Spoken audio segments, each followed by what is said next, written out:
In the second part we will be working on details and shadows. We start with the scales. In my opinion, dragons have scales because they're reptiles, but it's fancy, so you can do whatever you want.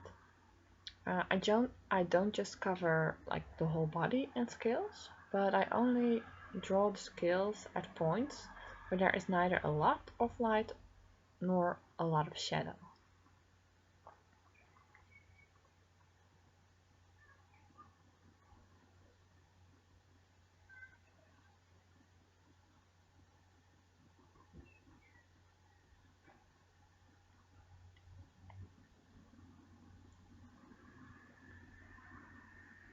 So if that's done, we start with the shadows.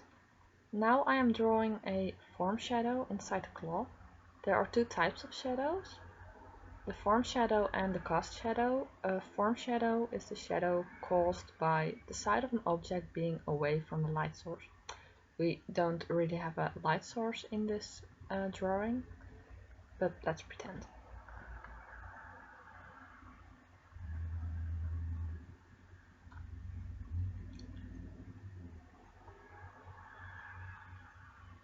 So this could be classified as a cast shadow. This is caused by an object which is blocking the light, the head in this case.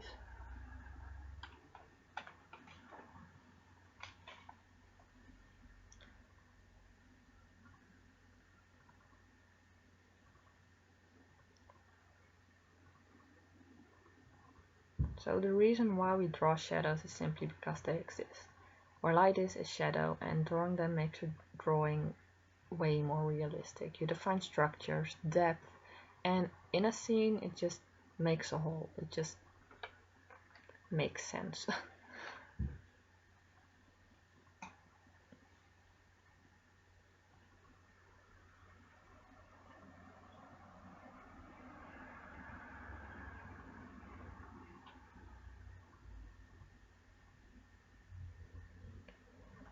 I use various pencils with a different hardness or gradings. For the lighter shadows I use a 2B or a 4B pencil, while for the darker parts, the darker shadows, I use a 6B or a 8B pencil.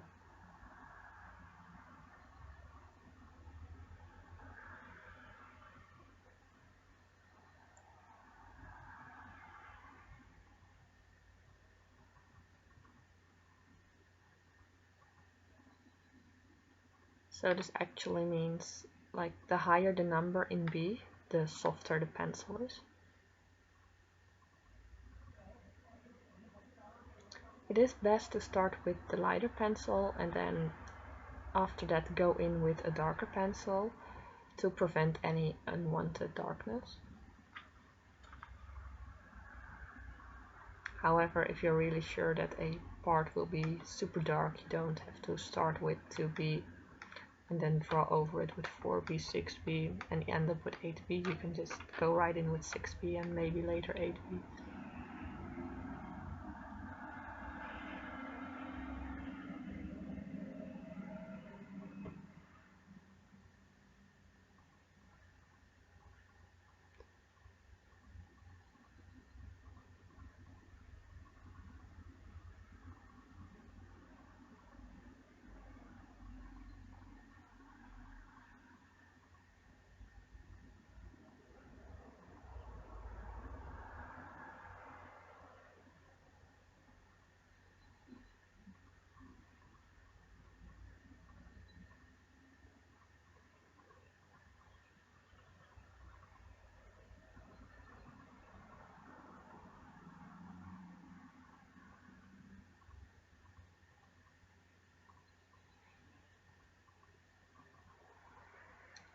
Especially the head is a part where you can have a lot of fun with shadows to define the structures of the face.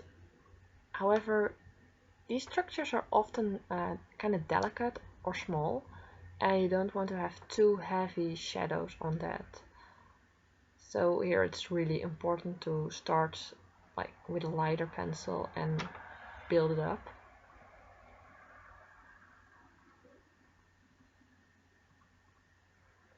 A lot of darkness can make the face unnecessarily harsh.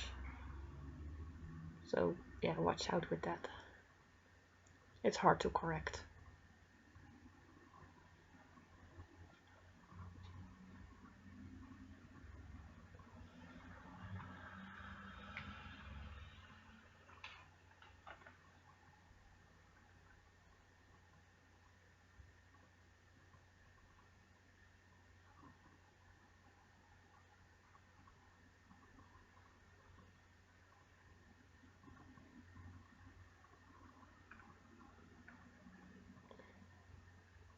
I create some extra shadows, or like extra clear shadows, where I earlier drew the lines on those ridges in the tail.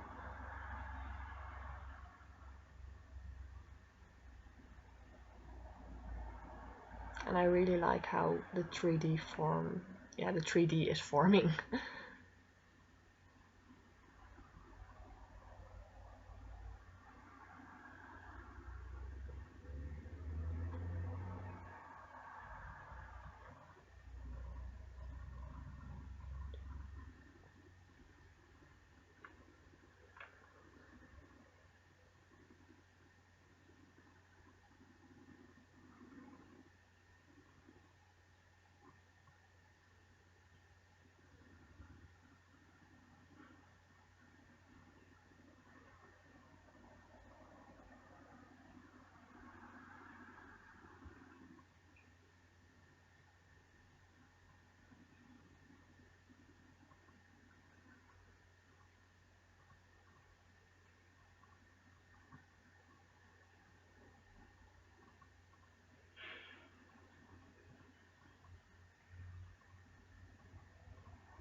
After drawing the shadows with a pencil, you can use a blending stump to smoothen out the shadows and to make them less harsh, and also to blend away any visible transition that are caused by the different pencils.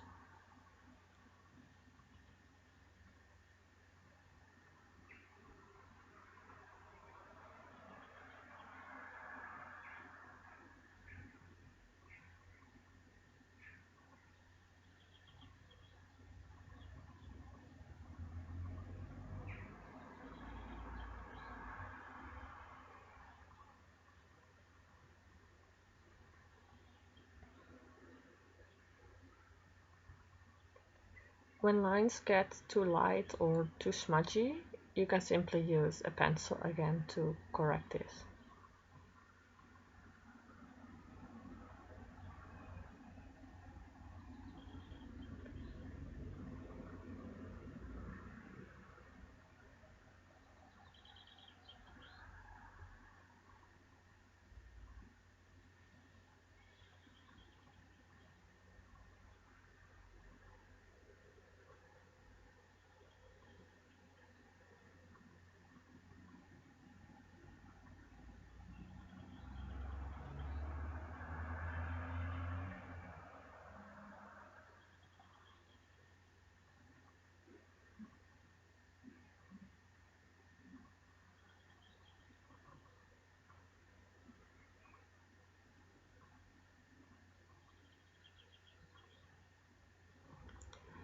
With this amount of graphite on paper, you can use a blank sheet of paper to prevent any unintentional smudging by your hand.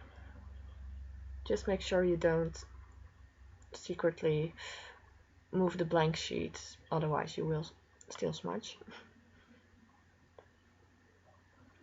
As you can see, I use various sizes of blending stumps, and it depends on how large the surface is that needs to be blended and on how much I want the shadow to be smudged out, because a bigger stump smudges out more than the smaller stumps.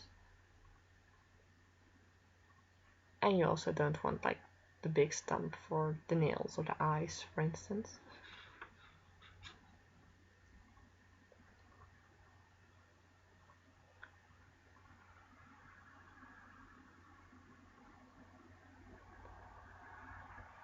Earlier I mentioned that shadows can create depth, and of course by depth the structures of the body are created.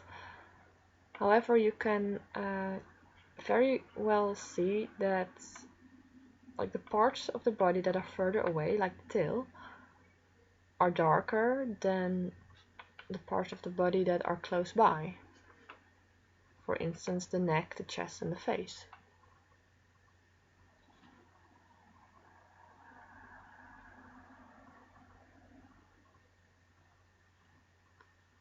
And this technique or method you can also use when you're drawing a scene, that things that are further away are either less detailed or have more shadows.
And this is the result. And I hope you enjoyed it.